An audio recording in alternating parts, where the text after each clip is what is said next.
From this chart, you can easily understand that from quadratic equation, only two type of concept asked. पहला है आपका nature of roots and second is application of quadratic equation. और आपने इतना समझ लिया तो आराम से आपके जो 5 मार्क्स हैं वो कवर कर सकते हैं। यहाँ देखिए for the different concept different colour grading की गई है।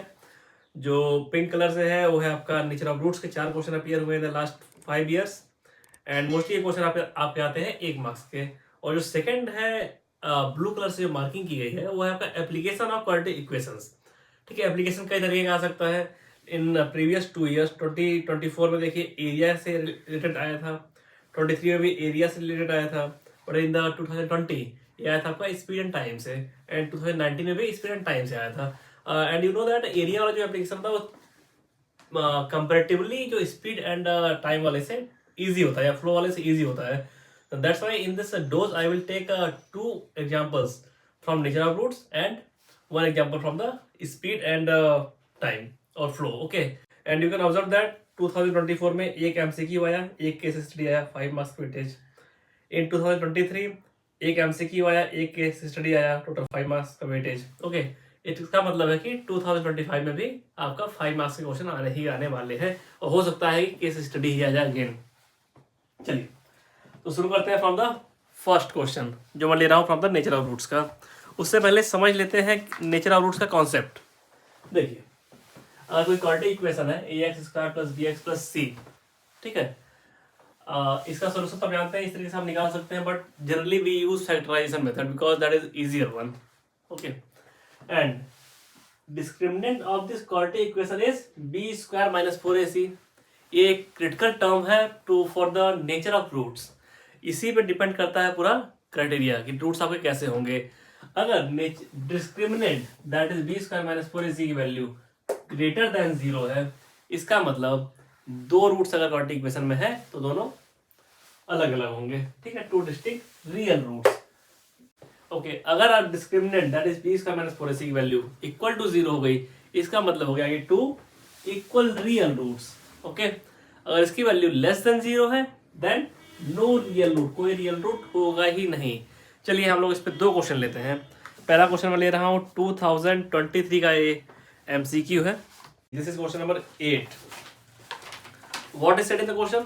Least positive value of k for which the quadratic equation 2x² + 4x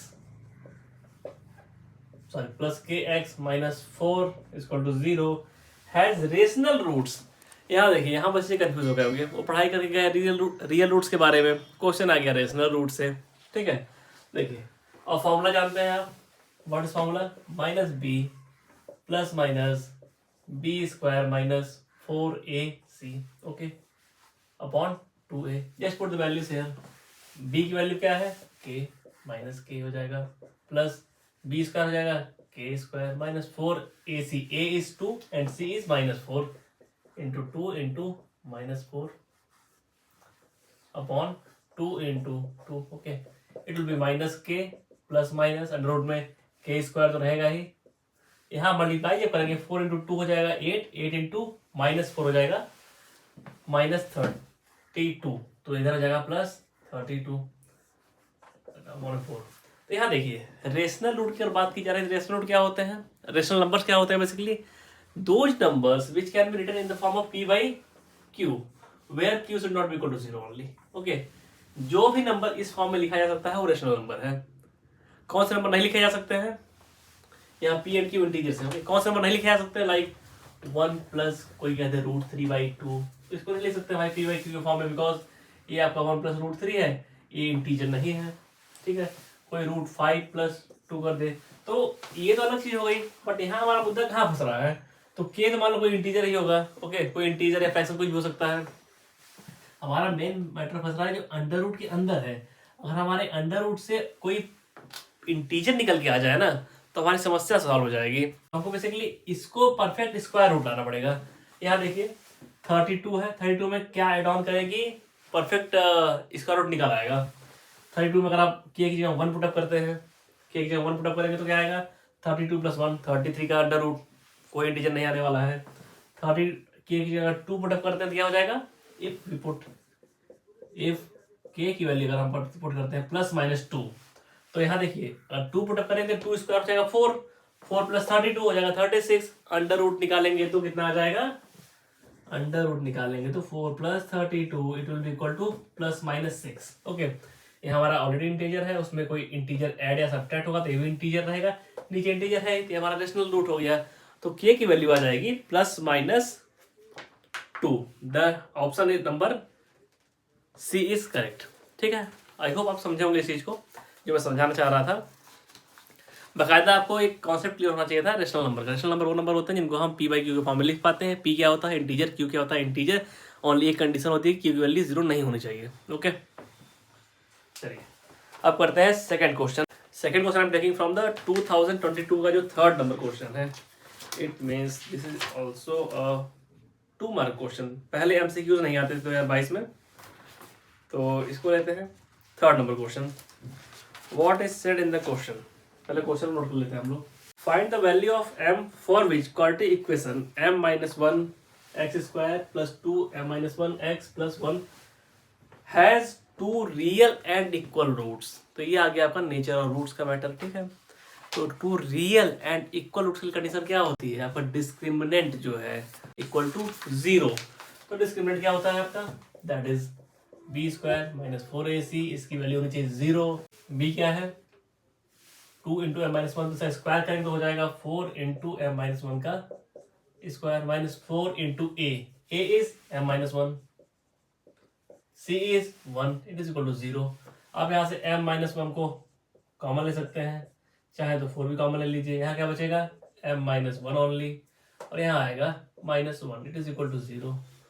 4 into m minus 1 into m minus 2 it is equal to 0। m की 2 values आ रही हैं, एक 1 एक m की value 2। तो यहाँ आपको कंसिडर देखना है कि किससे आएगा इक्वल रूट्स। तो क्या हम m इक्वल टू 1 पुटअप कर सकते हैं, m इक्वल टू 1 क्या पुटअप कर सकते हैं। क्वाड्रेटिक इक्वेशन जब हमने पढ़ा था तो वहाँ एक क्लियर कट कंडीशन थी कि क्वाड्रेटिक इक्वेशन कैसे बनती है, व्हेन x का पावर हाईएस्ट पावर 2 रहता है। हाईएस्ट पावर 2 होना चाहिए क्वाड्रेटिक इक्वेशन होने के लिए, तो यहाँ भी x का हाईएस्ट पावर 2 होना चाहिए। ओके, अगर हम m की वैल्यू 1 पुटअप कर देंगे, जैसे m 1 पुटअप करेंगे कोएफिशिएंट 0 हो गया, इसको 0 कर देगा, गायब हो गया, तो हमारा इक्वेशन बचेगा ओनली दिस वन। तो क्या क्वाड्रेटिक इक्वेशन रह जाएगा, क्वाड्रेटिक इक्वेशन रह ही नहीं जाएगा। That's why will not accept m equal to 1। Okay, तो ये आपका रिजेक्ट हो जाएगा। Then our answer will be m equal to 2 only. For m equal to 2 this will have only equal roots. समझे होंगे आपकी m इक्वल टू 1 क्यों reject किया गया। देखिए कोई भी क्वाड्रेटिक इक्वेशन होती है उसको हम जब राइट अप करते हैं ना, तो यहाँ देखिए कंडीशन होती है कि a should not be equal to 0। ये कंडीशन क्यों होती है, हम क्वाड्रेटिक इक्वेशन क्यों कह रहे हैं, we are saying quadratic equation just because कि x का हाईएस्ट पावर 2 है। अगर हम a को ही 0 कर देंगे तो ये तो गायब हो जाएगा, x का हाईएस्ट पावर 2 रहा ही नहीं, x का हाईएस्ट पावर 1 हो गया, तो आपका लीनियर इक्वेशन हो गया, क्वाड्रेटिक रह ही नहीं गया। दैट्स व्हाई ये कंडीशन लगी होती है हर जगह। यहाँ भी सेम कंडीशन है, m should not be equal to 1, that's why. Okay, चलिए चलते हैं टुवर्ड द एप्लीकेशन। एक क्वेश्चन करते हैं एप्लीकेशन का, वो बहुत ही अच्छा क्वेश्चन है एंड उसके बहुत लोग शॉर्ट ट्रिक्स आपको बताते हैं, लेकिन आप एग्जाम में भूल जाते हैं, कंफ्यूज हो जाते हैं। That's why I will go in the longer way. ठीक है, now I am taking question from the 2019। I think this is the toughest question in the last 5 years from the quadratic equation. Okay, ये अब मान लीजिए इस question में क्या बोला गया है। 2 क्वेश्चन थे, एक और में भी था, दोनों ही क्वेश्चन अच्छे हैं, दोनों ही क्वेश्चन की डिफिकल्टी लेवल काफी अच्छी है एंड कॉन्सेप्ट बहुत अच्छा है। देखिए 2 water taps together can fill a tank 1:7/8 hours.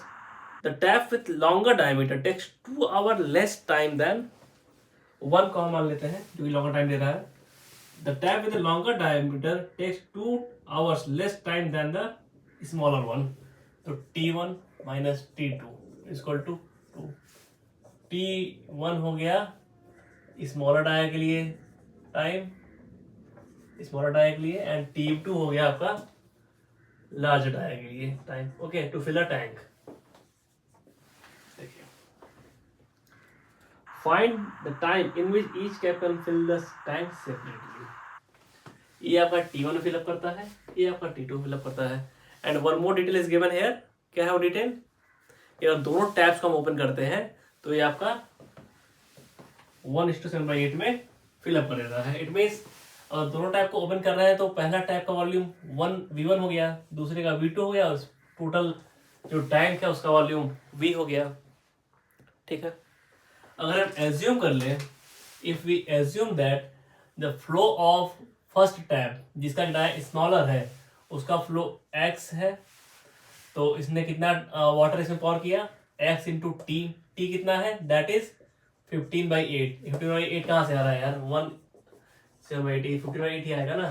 तो फ्लो इंटू टाइम हो गया वॉल्यूम पहले टैप का, और दूसरे टैप का अगर हम देखने जाएंगे तो flow into volume that is sorry flow into time that is 15/8 equal to v।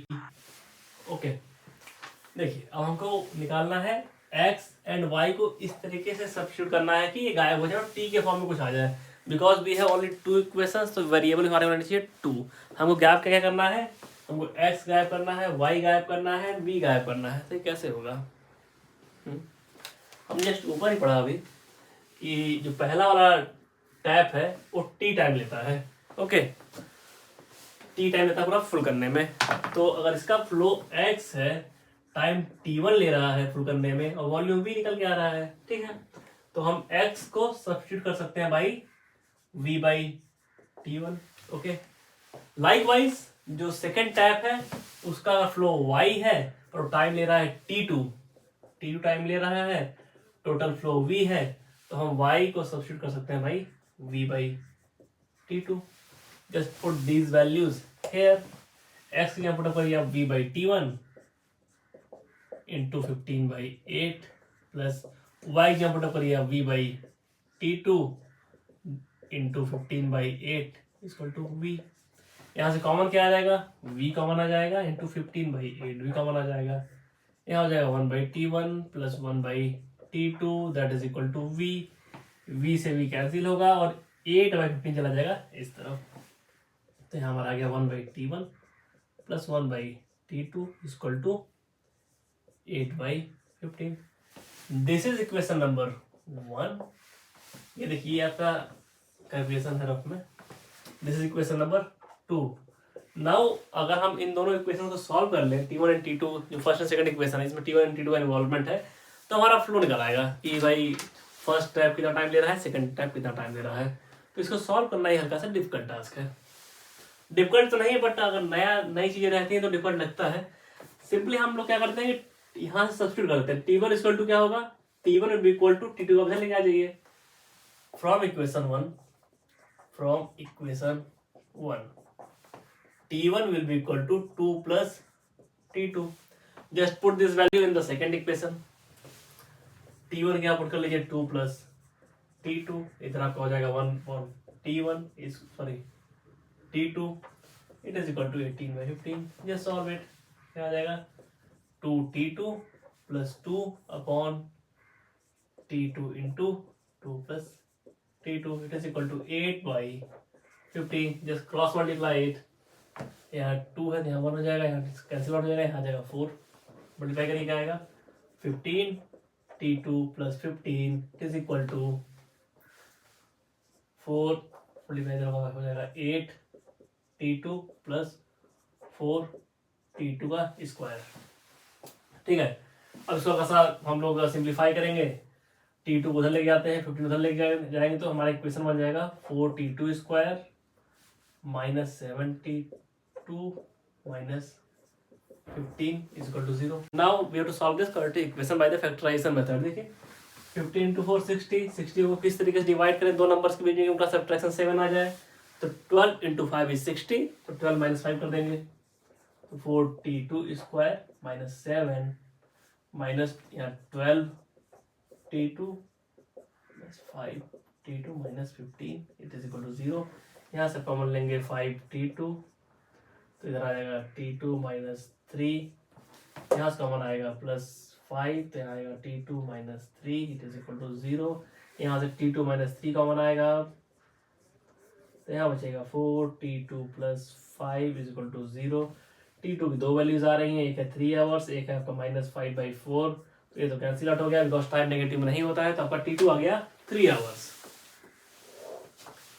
t2 अगर आ गया आपका 3 आवर्स, तो t1 कितना आ जाएगा, यहाँ से देख लीजिए 2 plus t2 that will be equal to 5 hours। Okay, तो जो फर्स्ट स्मॉलर डाया का टैप है वो आपको 5 आवर्स लेगा to fill up it, and जो लार्ज डायमीटर का टैप है वो आपको पड़ेगा 3 hours to fill up this tank. अब देखिए इसके लिए कुछ लोग ट्रिक बताते हैं, ठीक है, उसको भी देख लेते हैं। दे सिंपली से दैट हमको इतना पता है कि T1 माइनस T2 दिया गया है 2 आवर्स, ओके, एंड वो कहते हैं आप याद कर लीजिए कि भाई अगर ऐसा क्वेश्चन आ रहा है कि एक टैप से इतना समय लग रहा है, दूसरे टैप से इतना समय लग रहा है, तो आपको सीधे 1/T1 करना है प्लस 1/T2 करना है एंड टाइम को उलट देना है, तो ये हो जाएगा 8/15। देखिए हमको इतना निकालने में बेसिकली जो बेसिस है इसके पीछे, जो बेस है इसका वो एक है। इस तरीके से हम लोग जाते हैं तो हमारा ये इक्वेशन निकल के आता है इतने स्टेप्स में। ये मैंने इस तरीके से क्यों कराया, because it is very important for you. Question अगर इस तरीके का आ गया तब तो ठीक है कर लेंगे, अगर किसी ने वेरी करा दिया, क्वेश्चन को फ्लो में बदल दिया, फ्लो को कुछ और बदल दिया, स्पीड में बदल दिया, कई सारी स्पीड लगा दी इसमें, ठीक है, टाइम के वेरिएशन के साथ ही, तब आप लोग फंस जाएंगे इसको करने में, ठीक है। क्वेश्चन कॉन्सेप्ट यही रहेगा, बेस यही रहेगा, बट आप लोग अगर बस फॉर्मूला इतना जाएंगे इस तरीके का तो आपको वहाँ गलती होने के चांसेस रहते हैं, और अगर आप कोई चीज़ याद करते हैं ना तो वहाँ कॉन्फिडेंस नहीं आता है until unless you understand the basics। एक बार अगर बेसिक्स समझते हैं तब आपको अगर याद जाता है देन इट इज़ ओके, कि कहीं अगर फंस गए इसमें नहीं याद आ रहा है तो आपने सिंपल जो बेसिक्स है उसके थ्रू चले गए, ओके। तो for this dose it is enough, and for the next time will meet with arithmetic progression. Thank you for listening me and have a good day, okay.